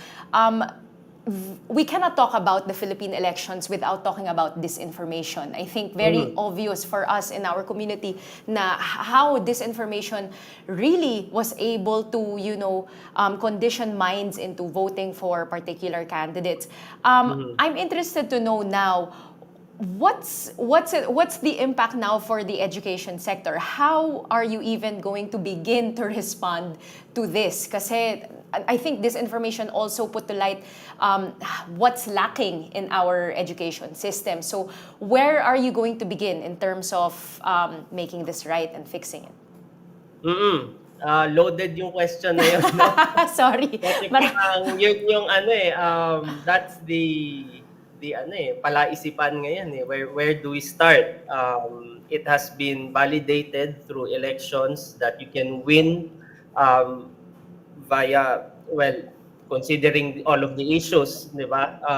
All of the election-related issues like fraud and whatnot. But you can win a landslide elections via a formidable disinformation network. And this is not something new to the Philippines. In 2016, Duterte's campaign was fueled largely in part of bahagi niyan is yung disinformation network, mga social media influencers who are politically charged and peddle fake news and disinformation.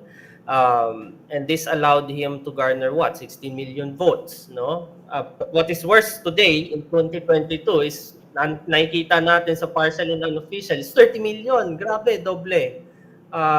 He's projecting a majority win for a presidency for the first time in history. And what we can say about this is, at least sa historical community, is that the Marcos propaganda machine has been there ever since the dawn of social media. There have been studies that we've read and are published that talk about a very complicated disinformation campaign as early as 1970 when Marcos Sr., yung tatay niya, was about to declare martial law. Pinoproject nila yung image nila na malakas at maganda yung pamilya nila, hindi ba? And then the myths that are being peddled online in recent months, in recent years, in fact, like the Taliano Gold, for example, or yung binabanggit kanina, yung Maharlika Kingdom, that has been in existence ever since, I think, the 1980s onwards. Tumatak na yan sa consciousness ng mga Filipinos, and this has been amplified by the power of social media. It has been there. Marcos almost won the vice presidential race in 2016. A large part of it is because of this disinformation network and historical distortions, which is very important. And unfortunately, we are facing the next 6 years with the victory for the Marcoses is because of fake news, disinformation, and historical distortions, no? And how will the education sector respond? Respond to this? And lagi ko sinasabi sa iba't ibang mga opportunities like webinars and interviews like this is that the dire state of online disinformation that favors certain political parties like the Marcoses, for example, reveals the cracks in our education system. There are two issues that we can pinpoint. One is access to education. Hindi mo pwedeng sisihin yung masa na naniniwala sa fake news, exposed sa iba't ibang social media platforms, sabihin mo, bakit wala kang critical thinking? Hindi mo pa pwede gawin yan eh. Because to begin with, you have to ask the question, may access ba siya to formal schooling where theoretically you learn critical thinking skills in formal schooling? Unfortunately, in the Philippines, education is a right. It's a privilege, not a right. It's very expensive to send kids to school. More so pag tumuntong ka pa ng college, hindi ba? Yeah. And this is a very important problem that we have to face. The second thing that I want to point out is yung quality of education. If you get lucky and you've been to formal schooling, isa pang usapin dyan is quality by education. What is the pedagogy of history learning? How is history taught in what? Under the K-12 system, grade 5 and grade 6 levels. Is it rote memorization? Kasi ako mismo nanggaling ako sa isang history education ng grade school at high school before K-12 that everything is memorized. Dates, names, and places. Sobrang konti lang ng critical analysis of facts and data. What is the connection of one historical event to the other that generates or engenders critical thinking about history?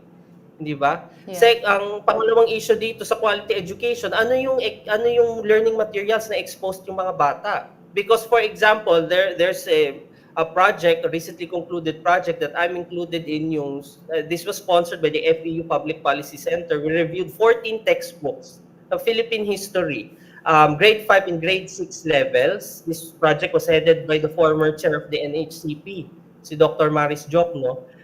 We found out na sobrang daming historical inaccuracies, not only about the martial law period, but in different periods in history. Historical inaccuracies, contrived statements, biased statements, over interpretations, and this contributes to the quality of education that our youth has been experiencing. And unfortunately, we produce a generation of students who are now probably working and probably voted for Bongbong Marcos because of these cracks in our education system. Right. Now, what to do?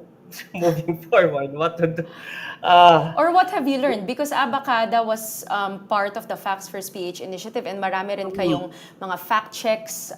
You did a lot of formats, meron kayong comics and things like that. Have you learned anything from doing that kind of content? Is it a matter of, is that one way to make education more accessible? What are some of the insights from doing those things, your fact checks? Tama. And this is probably one of the things that the education sector should address. Aside from reviewing the existing problems, the long-term problems in our education system, is that kailangan tayo makisabay doon sa trend ng social media. Kung yung mga bata mo ay exposed sa TikTok lagi at sa Facebook posts, sa YouTube videos, then I think the academics and educators should also, pantapat nila, gumawa ng online content that is reliable and accessible to the kids via social media, via internet connections. No, TikTok videos, YouTube videos, kasi nalaman namin na across these different platforms, sobrang daming fake news na nanggagaling sa TikTok, sa Facebook, sa YouTube. And in the context of this 2022 run up to these elections, no, ang daming fake news dyan is aimed at revising the history of martial law, for example, no. Ang daming related doon sa achievements, so-called achievements, and the so-called golden era of the martial law period. And exposed dito ng mga estudyante every day. Hawak lang nila yung device nila, may laptop sila, may cellphone sila, smartphone, no? They're being exposed to these kinds of materials, and I think academics should also delve into that platform. And they have started. I know some colleagues who are already going into TikTok, going into posting on Facebook, may mga YouTube videos, no, in order to educate the youth who may not have access to quality education and formal schooling, or the youth who, aside from studying formal studies, they refer to online sources as a means of supplementary education, no? Yeah. Kailangan nating kontrahin yan eh. So, Tapatan natin naglipa na fake news at disinformation at historical distortions. Yeah, so I think it's important to meet them where they're at. If they're already on social media, then we nip it in the bud, so to speak, and use those platforms for education. I'll go to you, Jefferson. Climate action, how did this figure in our conversations about the elections? What do you think the next administration, what are the challenges that they will be facing? And have you seen any platforms that they've put out, programs that they've talked about in response to this? Thank you for the question. Actually, one of the things that was sorely lacking in the entire election cycle was really talking about the environment from a more systematic manner. No? Nakikita natin puro adaptation lang, nakikita natin puro relief ops lang sa mga bagyo, but not in a very concerted way. Actually, we have to contextualize this discussion. No? Last week, May 6, CHR actually released a report that was 7 years in the making na, looking at whether actions by corporations, specifically carbon majors, okay, can constitute human rights harm. So connected din to sa usapan natin on human rights, no? How these corporations have obfuscated facts on climate change through their systematic campaigns. So, sinabi ng CHR ay these carbon majors are morally liable and can be held legally liable subject to local court. So, malaking victory to, pero hindi natin naririnig to, ano?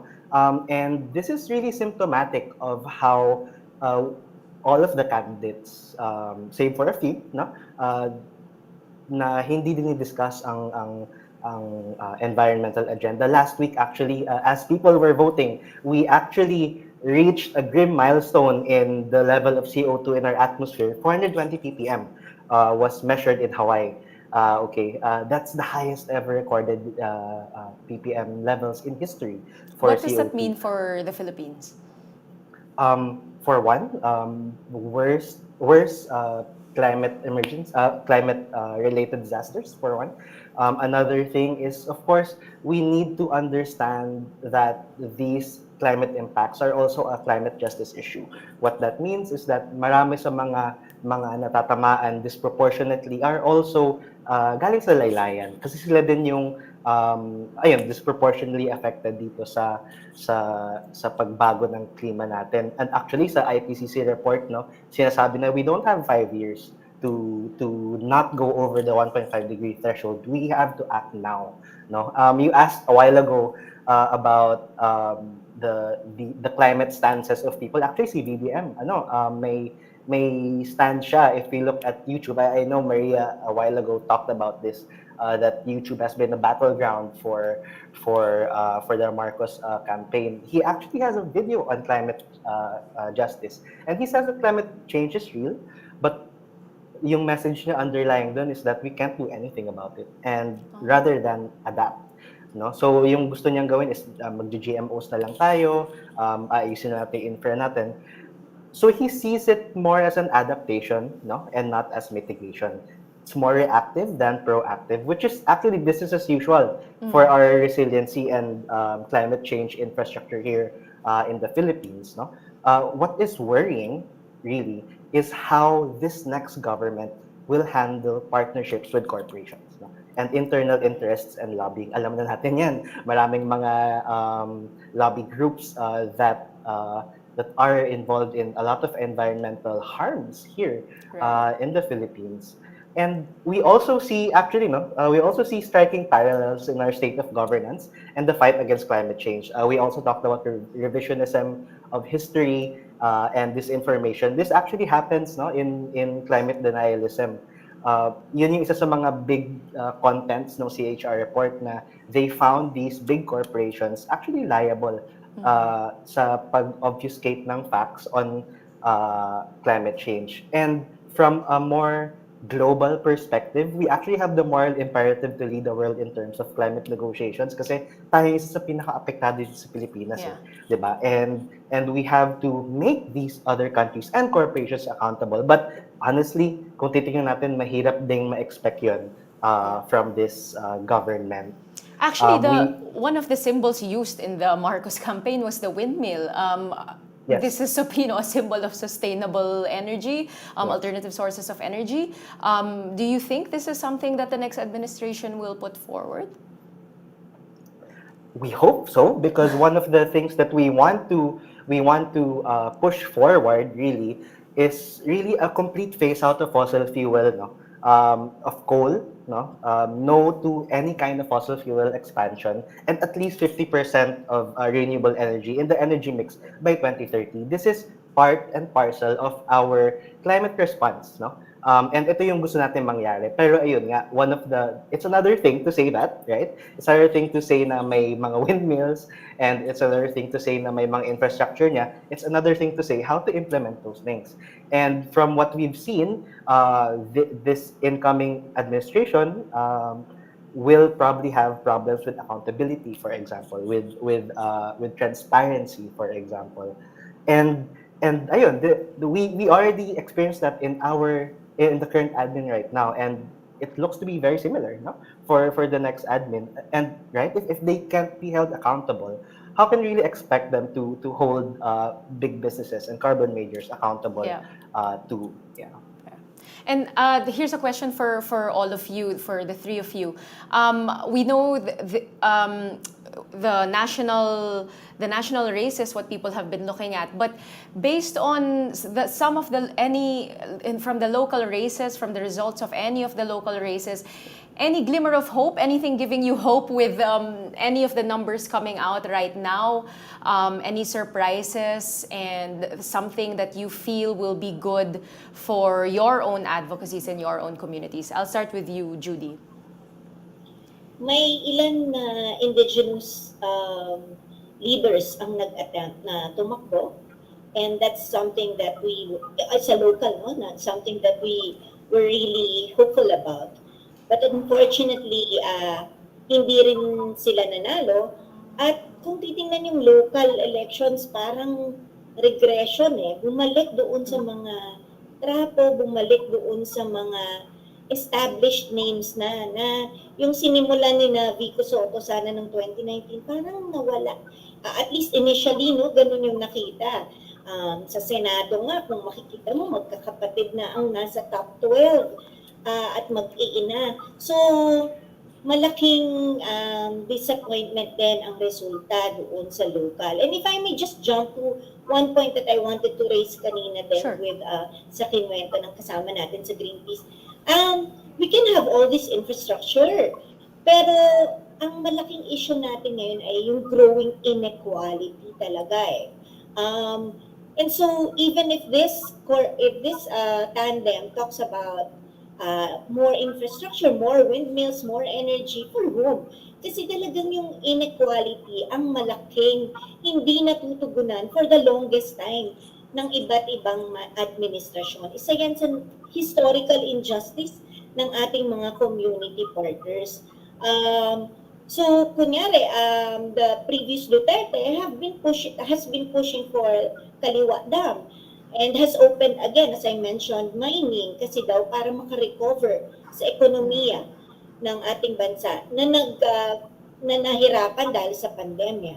Pero sino ang tatamaan ulit at sinong aagawan ng lupa nitong mga projects na ito? And again, historically, that has been the framework of development na magmula kay Marcos kung saan nag-umpisa ang denudation ng matindi ng ating forests at dahil sa crony capitalism ay yumaman ang kanyang mga cronies tulad ni na Enrile over the resources, natural resources, na kalakhan ay nasa loob ng indigenous communities. So, ang malaking babantayan talaga natin, both, kaya mahalaga din talaga yung local from the local to the national and national to the local, ay ano ang polisiya at programa na siyang talagang tutugon sa basic needs ng ating mga katutubong pamayanan at ng mga iba pang nasa sektor.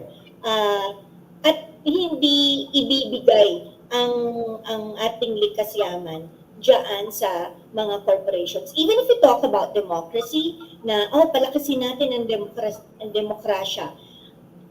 Ano ba ibig sabihin ng demokrasya? For the longest time sa ating mga kasama sa katutubo, hindi nga sila excited sa eleksyon bago nagsimula ang kampanya. Kasi sabi nila, wala namang kaming nararamdamang pagbabago sa demokrasya. Right. Because democracy has always been in the hands of the elite. So, kahit sasabihin ibukas ang demokrasya, magkaroon ng consultation sa pagkuha ng lupa para sa mga proyekto, pero ang prosesong ito, ang mga espasyong ito na tinatawag nating democratic, ay co-opted naman ng mga elites at ng mga korporasyon.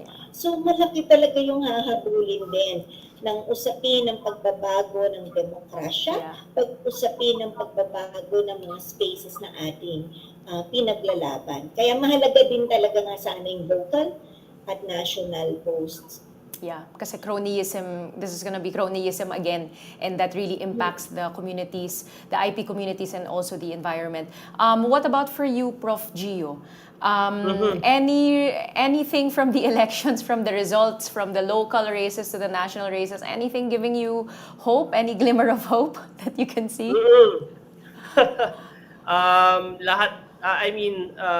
In the campaign period, narinig naman natin, Bongbong Marcos said that, di ba, meron siyang statement that teachers should be well-funded, well taken care of, funded for. But I think for me, as an educator, mas attractive for me yung recognition that we have an education crisis. And that was clearly said by Leni Robredo. Yeah. Fortunately, hindi nga siya nanalo, no? So, I'm not sure kung saan tatayo ang education policies ni Bongbong Marcos if ever he should be officially proclaimed, di ba, in the coming days, and then builds his government. Ang babantayan natin dyan is sino ba yung i-appoint niya sa Department of Education. And there should be a recognition that there are deeply rooted problems in our education sector. And ang isa pang precarious thing na kailangan sundan is sino yung i-appoint niya na head ng National Historical Commission of the Philippines, because the NHCP along with other commissions are under the office of the President, and siya yung may final say kung sino ma-appoint. This year, 2021, on September 21, 2022, I'm sorry, this year, we are going to commemorate the 50th Declaration of Martial Law. And whoever ang uupo sa National Historical Commission, babantayan natin kung anong version ng martial law ang kanilang ipopromote to commemorate this event in history. Because martial law is a history of struggle of those who fought against the dictatorship, and we contend that, and that is factual. So national level, local, yung balik sa national, senators, I mean, andyan si Risa Hontiveros, who stood by education reforms for so many years, but yung iba sanang mga kasama niya like Shel Jokno, Nery Colmenares, and other progressives, Laila de Lima, unfortunately, no, wala kagaya nung nabanggit kanina, puro magkakamag-anak na yun nandyan, and then political elites, political dynasties, no. So I hope Senator Hontiveros can brace through the Senate filled with political clans, no, and with very significant reforms, especially for education sector. Even in Congress, sa sectoral sa sectoral representations like party lists, muntik na manganib yung ACT teachers, for example. But I hope they get a seat when the official count pours in, no. And we are hoping for these individuals and groups for genuine representation and genuine reforms for our education sector. These 6 years, I mean, ito nga, kausap ko yung mga colleagues ko this morning. Laban lang talaga. We defend what is truthful about, especially history. Yan ang kailangan natin bantayan ngayon. What is truthful and what is factual, laban lang talaga, and we should stand our ground, hold the line. Sabi nga sa Pax First PH, we should always hold the line, and we brace this for this tumultuous 6 years probably, di ba? Yeah. Yun. Okay. Thank you, Gio. What about for you, Jefferson? Any promising things you're seeing, possibly from the campaign that we've seen down to the local races and our national races? Yeah, thank you for the question. One of the things na nakikita natin, no, is yung fight against climate hindi natubago. Sobrang tagal na. Ang dami ng mga groups around the Philippines that have stood up to power, no? Especially against corporate and government interests that impinge on their human rights, no? Kaya mahalaga yung CHR report natin. And we also have to frame this also doon sa mga naapektadong lugar ng Odette, no? Nung December, marami sa kanila hanggang ngayon wala pa ring power. And we've seen glimmers of hope dito sa mga communities. Ito, for example, sa Bohol, nakapagtayo sila ng solar generators, no? Dahil nga sa concerted community efforts para magkaroon ng mga ng power doon sa area nila. Also in Dumaguete, which is a hot spot, no, for environmental issues, we have reclamation, we have coal power plants, we have waste to energy plants doon na pinaplano, and a lot of community members doon are standing up to the incumbents actually, and are really speaking truth to power. Another thing that we've seen in Davao, 'di ba? Bail week ng mga Duterte. May mga groups doon actively opposing waste to energy plants being planned doon sa area na 'yon, no? And of course this is very important for them kasi yung health and well-being din nila yung maapektuhan. So there are these small glimmers of hope that hopefully through our work working together with them na may elevate sa national consciousness. Yun nga lang, as sa mga sinabi ng mga kasama ko dito, medyo mahirap, no, when it comes to elevating that kind of discourse in national government with the incoming people that we have. But I think the important point here is that may mga community voices na tayo on the ground that are responding kahit walang elections. Okay, I think that's the important thing. Kahit nagbabago o hindi ang mga officials nila, they see it as their moral imperative to respond to all of these environmental related ills, no, na nakikita nila. And I think that really brings home the point, no, that there is no climate justice without social justice, no. Right. Yeah. And I think I like that you point out how it starts in the local level sa Davao, Bohol, and Dumaguete. And also another thing also that Judy pointed out na the groups are now uniting. Sama-sama na kayo tumitindig. So thank you very much for joining us this morning. We had Professor Gio Giang from Abacada, Judy Pasimio from Lilac, and Jefferson Chua from Greenpeace. So you can look up their organizations if you're interested in learning more about their advocacy. And if you want to help out, again, the orgs are Abacada, Lilac, and Greenpeace. So thank you for joining us in the Community Corner this morning. We are still having these conversations online. For those of you that are watching and you want to share your thoughts, your fears, your hopes, your small glimmers of hope, you can do that by using the hashtag PHVote and hashtag WeDecide. This morning, our trending topics this morning, we had Pilipinas as number 1 all morning with almost 500,000 tweets mentioned together with keywords like Robin Padilla and Chel Diokno. So number 1 yun sa Twitter this morning in the Philippines. Twitter users are also reacting to the results of the senatorial race. So with Robin Padilla as number 1 and Diokno out of the top 12. Also, almost 1 million mentions for COMELEC, mostly related to calls to hold the commission accountable after several reports of anomalies, people who are not being able to vote, and the VCMs breaking down. And also reaction. So some users are also reacting to the grim opening of the stock market this morning, the day after election. So again, thank you to our guests for joining us, and for all of you who are joining us for the Rappler coverage. Let's keep this conversation going. We do have to talk about these issues that matter to us. This is our country. We have the right to talk about it. And again, use the hashtags PHVote and WeDecide. So my name is Happy Ferraran, and this was the Community Corner for Rappler.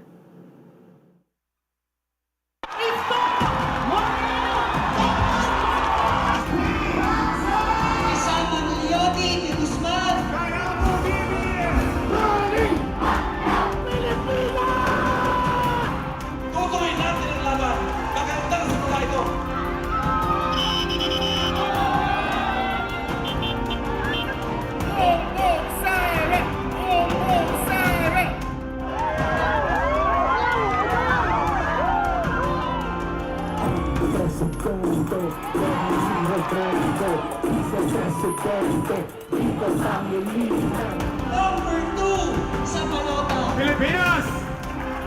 God first! Big Action! Manny Pacquiao!